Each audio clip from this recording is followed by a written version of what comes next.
today. So I know when we were remote there for a little bit, I was kind of going through things pretty fast. Now I just want to review it so we're good with the quiz. Today I just want to talk about signal detection theory, and we're going to talk a little bit about photoreceptors. Okay, so for vision. So tomorrow we'll get more into vision. So hopefully we're here. We'll see. Who knows? But if not, it'll be on Google Classroom. I think we're just going to do that remote option if there is a snow day. So just stay tuned.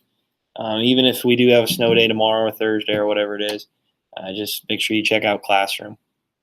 All right. That being said, we're moving on today. Moving on. We're going to just talk a little bit about signal detection theory. Just review that a little bit more. There's a couple unique examples that I want to go over. A couple of effects, I guess you could say tests, that I think are pretty cool. I think you'll enjoy them. And we can do like a time test. So whoever gets the quickest time with the one effect I want to go over, maybe we'll do an extra credit point. What do you think? It's hard. I can't really do it. It's tough. I have to really take my time with it, but we'll see what we can do. All right, so describe what signal detection theory is. Give an example of signal detection theory. There we go. There we go.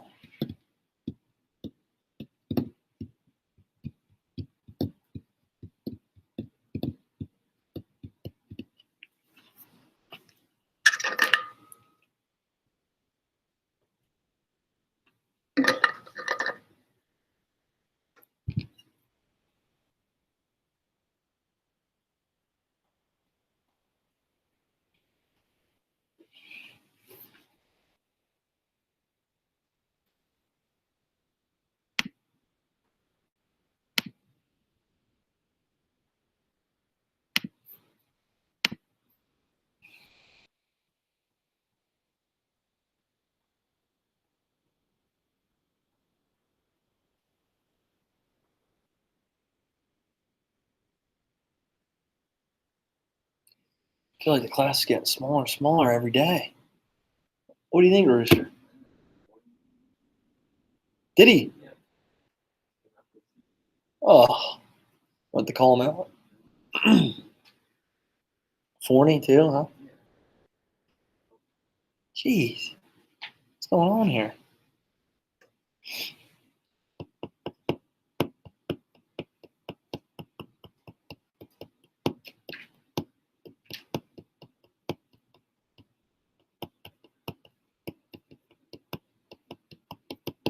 Your buddy Cody?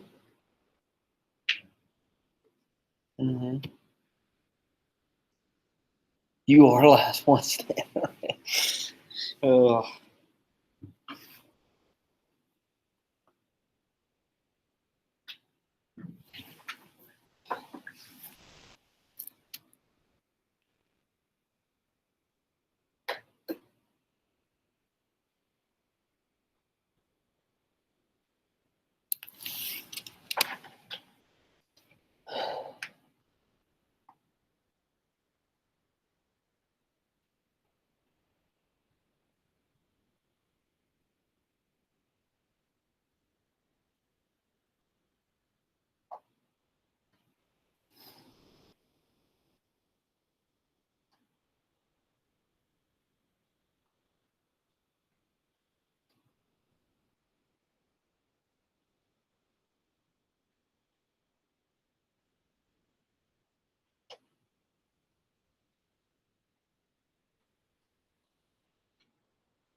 All right, so describe what signal detection theory is and give an example of signal detection theory. What do we have?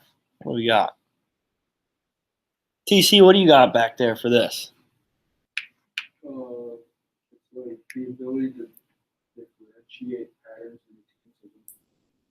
Okay, all right. So, like with stimulus, right? So let's say there's a stimulus around us. It might be a sound or it might be a light, okay?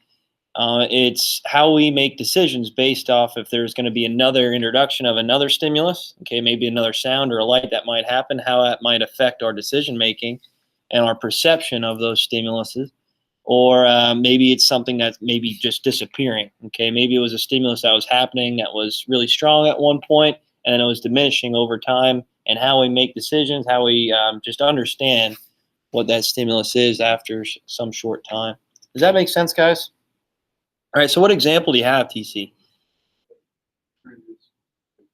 Trying to find a bad sound in Oh, okay. All right. Okay. So like you're driving along the road and you're playing music on your radio, and then all of a sudden you hear this clicking sound. This sound in your car. It's like, oh my, what is that? I have no idea. Okay. But after a while, you maybe just forget about that sound as you're continuing to drive. It's like, ah, this makes a sound all the time. I just didn't even notice it. It's almost like you adapt to it, right? And that goes along with our other term, sensory adaptation. Okay. After a while, once the stimulus is reoccurring, we kind of get used to it. That's a good example. Like, well, Friday or Thursday it was, when let's say I'm in my quiet living room watching TV. Okay, once I turn the TV off, I can hear the clock ticking. The clock didn't stop ticking. It's just once I heard another stimulus of the TV playing, and I was really paying attention to the TV, I just kind of forgot about it. My senses adapted to the clock ticking, and although it's still going on, you can still hear it if you turn the TV on. You just adapt to it, right? You just kind of forget about that sense going on, even though it never stopped. Does that make sense? All right. What other examples do you have? Katie, what example do you have? I said like how we get used to like the school bell, like we're programmed to like we know what to do when we hear that, but we don't like freak out when we hear it. We're not like, oh my god. What the heck was that? Yeah. That's a good one. That's a good one. I always feel like with the siren going off in Evil every now and then. When I hear the siren, I'm like, this is just a test, whatever it is. But at first, it's a shock. All right, good. Rooster, what do you have?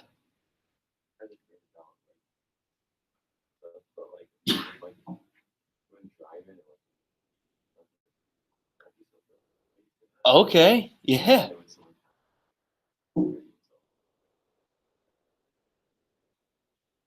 Yeah, good job. So when you're driving,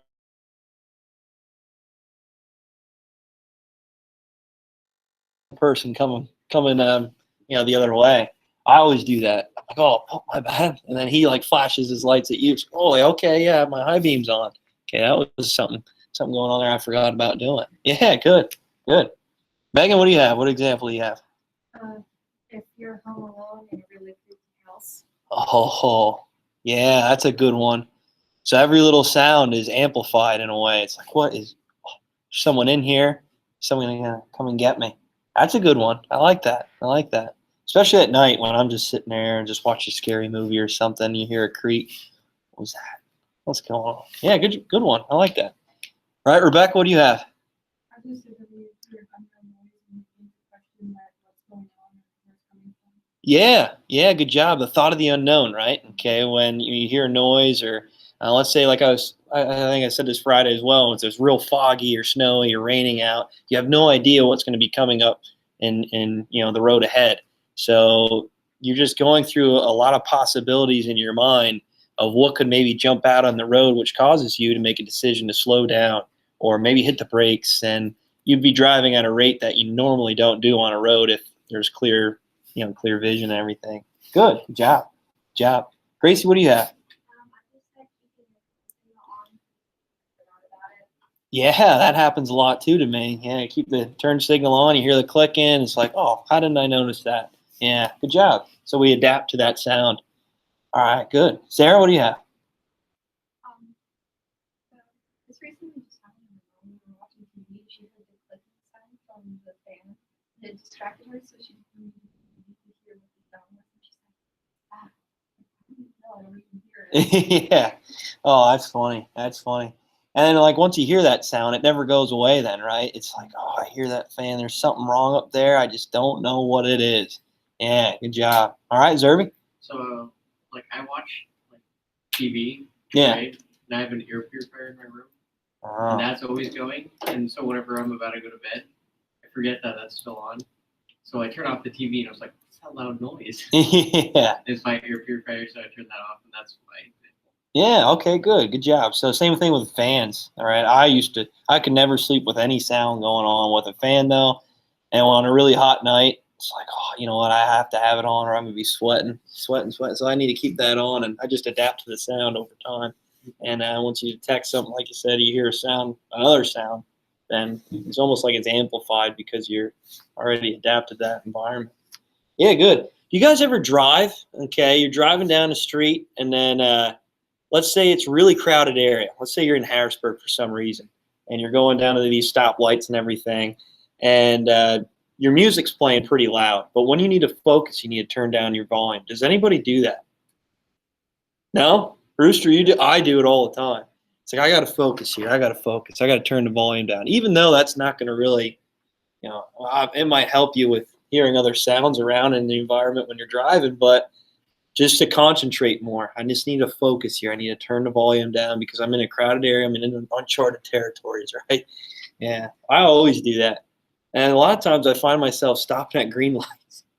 I don't get it. I don't get it. Luckily, it's been in a case where it's not a crowded area, but here in Cuppies, I was coming up the Cuppies, the green light. I stopped. I'm like, what am I doing? And I just keep going. I guess I'm just used to stop signs rather than stop lights. Like, oh, here's an intersection. I'll just stop here.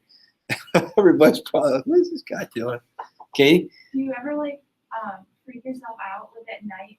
So like me, I don't know about you, but I have like a really loud furnace. So Oh, anytime it turns on, it makes like really, really loud like yeah. banging sounds. And I got really used to that. And I don't know why, but like even like last night, I had my eyes closed and I felt like I was going to sleep. Yeah. And it did happen like out loud, but I heard a really big like bang in my head and it freaked me out. And I was like, did you lock the door? Like when we came in, like I convinced myself that like I heard a sound and Yeah. I had to get up and go check it. Yeah. So I like went around. I do this like every night too. I had to go check like every single door Yeah. to like make sure that no one just like broke into my house. I don't know what I do if that happened. I don't take anything with me. Like Yeah. I just like Don't hurt me. just like throw my cat at them and hope that they call Yeah. and they leave, I guess. I don't know.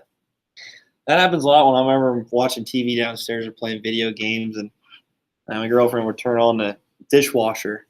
What is that? Sounds like there's water pouring everywhere up there. I walk up. Oh, okay. Phew. I was worried there for a second. Yeah. Luckily, I never touched that thing. I just let her deal with it. No, I'm just kidding. I do it sometimes.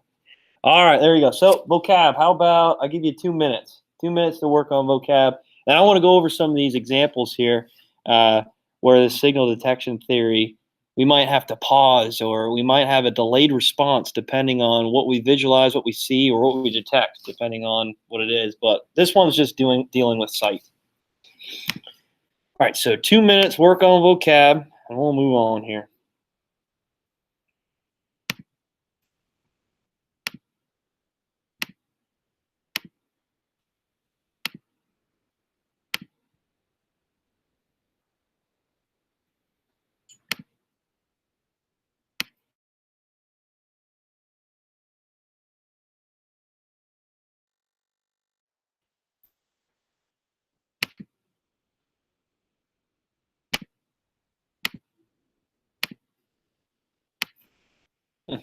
I don't know.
All right, so let's go over this so you have enough time. So we have enough time to go over some of these effects and these examples here of signal detection theory. All right, so how our senses are alike. Okay, they're a lot more alike than what we know. Okay, obviously when we see certain images, okay, we might hear something. All right, that happens to me a lot. Okay, which we'll talk about here soon. But our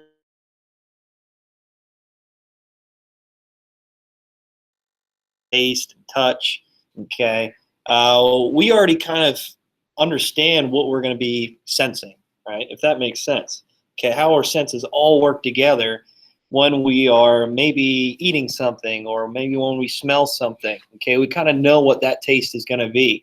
We know exactly what that, I don't know, that feeling might be in certain situations or the same experience that we might have.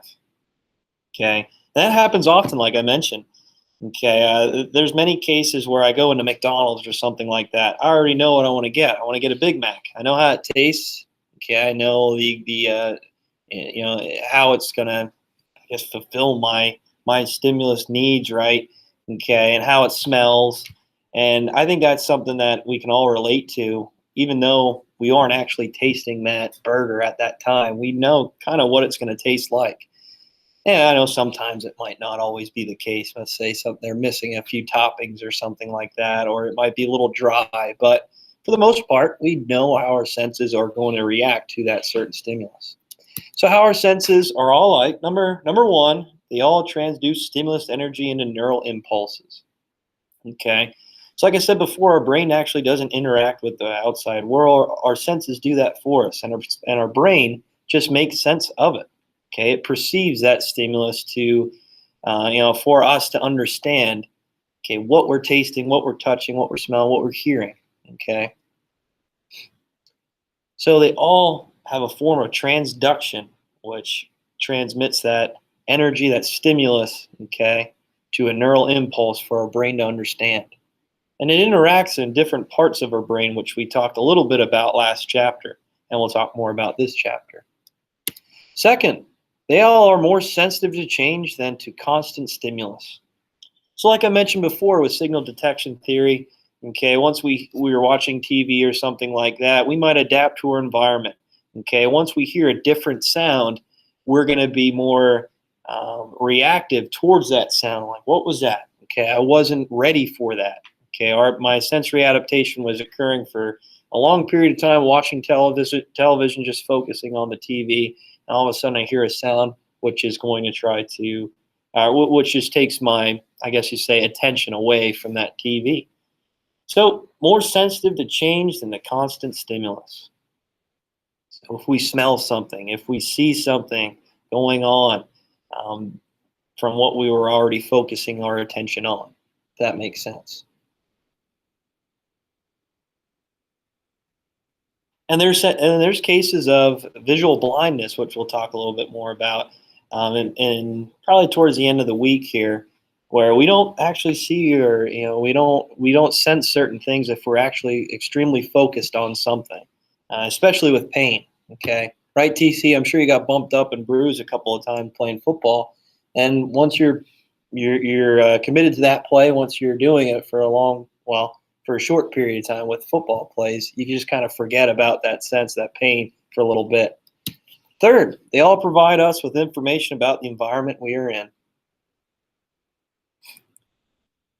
So our senses allows us to understand what type of environment we are in, if it's hostile, if it's comforting, relaxing. Right? Maybe we go to a restaurant, our senses are going AWOL, right, with the smell. Okay, when we taste something, there's many different cases with that. With movie theaters, have to be quiet, waiting for a big loud boom to happen, suspense, the music playing in the movie to build on our feelings and our anxieties of what might occur in the next scene. That happens a lot. All right, so how our senses are different. Okay, so senses all operate in such a way, but exacts different information and sends us to our specialized processing region of the brain. So number one, a lot of our senses are perceived in our brain at different locations. We know with vision, right? In the occipital lobe, right? Hearing, temporal lobe. When we talk about smell and taste, located more with the limbic system, actually, closer towards that area. How we can relate these senses with memories and experiences of how we know and our favorite tastes, our favorite smells, our favorite music, okay, whatever it might be. So our limbic system plays a huge role with our senses and relating those senses and emotions to memories.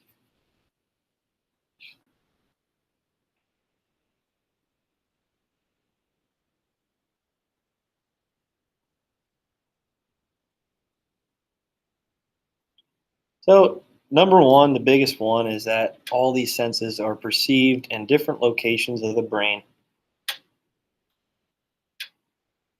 Some more related to others. Okay. And with that relation, I know there's many cases where I see a picture and I already know the sound that it's going to make. Does that happen a lot with you guys? I know for me it does. Okay, whenever I see this one character in Star Wars, every time I see him, he's just like, it's a trap. Do you guys ever see that video in Star Wars? Does everybody know what I'm talking about? Yeah, the guy that looks like a fish. Whenever I see him, it's always just comes up, there's a trap. There's a lot of gifs.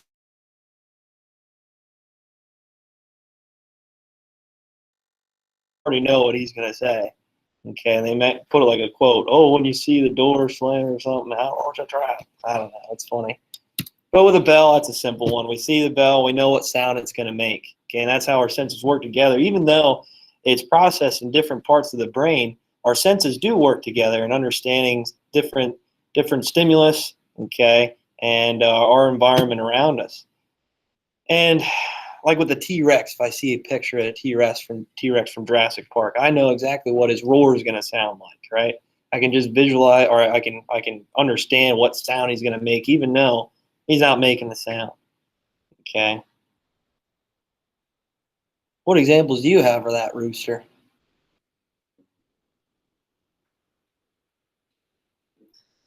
Maybe when you see Mjolnir here, right? We know what sounds that makes. Yeah, we know what sounds this hammer makes at Thor's. Even though we don't hear it, we know exactly what sound it would make.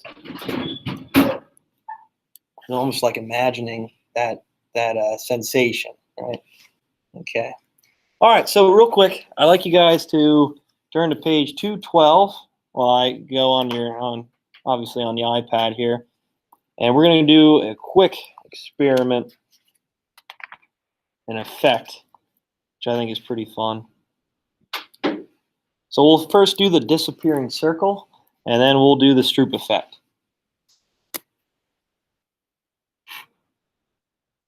Did you say page 212? 212, yeah. I'm not sure what that is with the PDF. Let me pull that up. Katie, usually are pretty good with this. You're quick with this one. It's slow. It's slow today. Oh, man. Okay. Let's see where we're at. I'll try to find it.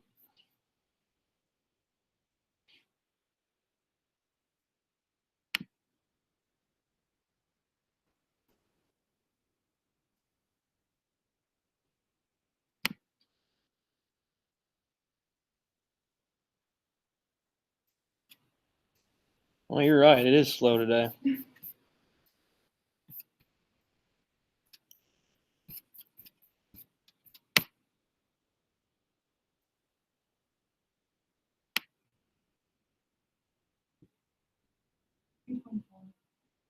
$2.24. You got it. All right, this one's pretty cool. So I like you to look at figure 8.3, the disappearing circle. All right. We're going to talk about more of this next week, but I think this works really well with what we see with attention and then signal detection theory. But has anybody ever done this one before? No? All right, so read figure 8.3, okay, and then do it. See what happens here. So sensation depends on change and contrast in the environment. Hold your hand over one eye and stare at the dot in the middle of the circle on the right. You should have no trouble maintaining the image of the circle. If you do the same with the circle on the left, however, the image will fade. The gradual change from the light to dark does not provide enough contrast to keep the visual receptors in your eye firing at a steady rate. Circle reappears only if you close and reopen your eye or shift your gaze to X. Okay, so when you do it, you're going to close your eye. Okay, you're going to leave one hand over your eye. You're going to focus on the circle. And then after a while, once you focus on the circle, the X disappears, which I think is weird.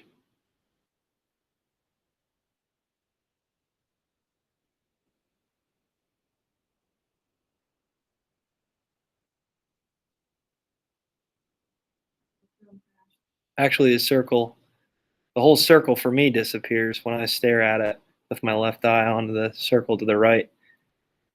Is that happening for anybody else? Yeah. Is that weird? Is that weird? We're going to talk about photoreceptors tomorrow with cones and rods, and how another example would be, let's say you wake up in the morning, obviously from a night's rest, okay, and the light turns on. What do you do right away? You're like, oh my gosh, this is terrible. It's blinding me, right? That happens to me a lot. Or let's say you're in a dark room for a long period of time, like in a movie theater. Okay, when you're in that environment for a long period of time, you can kind of see shapes and visualizations of chairs and people, so you can avoid them when you're walking. Well, when you first enter that dark room, it's almost like it's pitch dark, right? You can't see anything. But the more time you spend in that environment and dark room, let's say, you'll be able to visualize and pick out spatial images of things. Because of the rods and cones within your eyes, the photoreceptors will adjust towards that either diminishing of light, okay, or if there's an extreme light, okay. And I think that's pretty interesting. So we'll talk about that more tomorrow. But real quick, I got a video for you. So I'm going to end the meet now. Check out the video and then do the activity that I have attached on this announcement.